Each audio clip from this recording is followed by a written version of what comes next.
Well, I thank the honourable member for a question. And of course, the fundamental problem that her constituents faced was the consequence of the reckless energy policies of the Labor government in South Australia. Well, I'd say to the honourable member, the failure, the blackouts in South Australia were the consequence of the state's increasing dependence on Victorian power. Now let me explain, Mr. Speaker. This is the absurdity of the Labor Party on energy policy.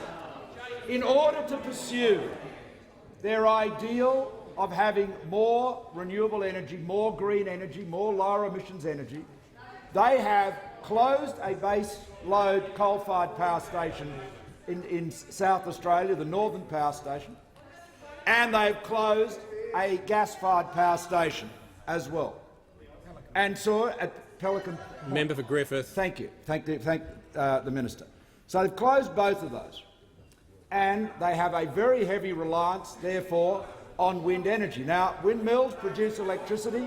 I make no criticism of wind energy, but it is intermittent. And what this has done is increase the dependence of South Australia on the interconnector with Victoria. And you know where that energy from Victoria comes from? Burning brown coal, the most emissions-intensive form of generating energy in Australia. So this is the absurdity and the hypocrisy of the South Australian approach. So you say, yes, we're getting rid of fossil-fired fuel sources in South Australia. The Prime Minister resume his seat. The member for Mayo on a point of order. Point of order in relation to relevance, Mr. Speaker. My question to the Prime Minister was about telecommunications. It was not about renewable energy. It was about the fact that landlines failed and mobile towers failed. The member for Mayo will on a bushfire. Resume her seat. I listened carefully to the member for Mayo's.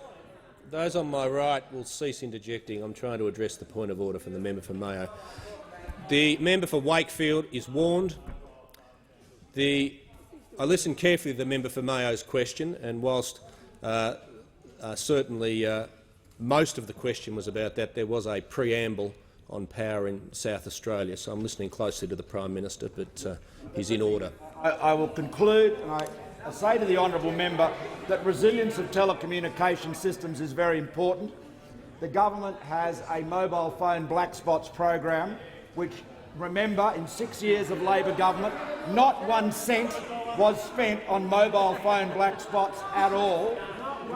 We have addressed the majority of the notified mobile phone black spots in Australia, with construction either underway, completed, underway or planned, putting hundreds of millions of dollars at work. Now, there have been fewer mobile phone black spot towers in South Australia than in other states, and that is because we've looked for co-contributions from states. We've had very good contribution from Victoria, for example, and especially good one from Western Australia, but very, very little from South Australia. So again, in the socialist paradise where the honourable member lives, that is the consequence of failure to invest. So resilience in telecommunication systems is vitally important. But if the honourable member is concerned about the lights going out in Mayo, that is the consequence of Labor's reckless approach to energy. The Prime Minister's time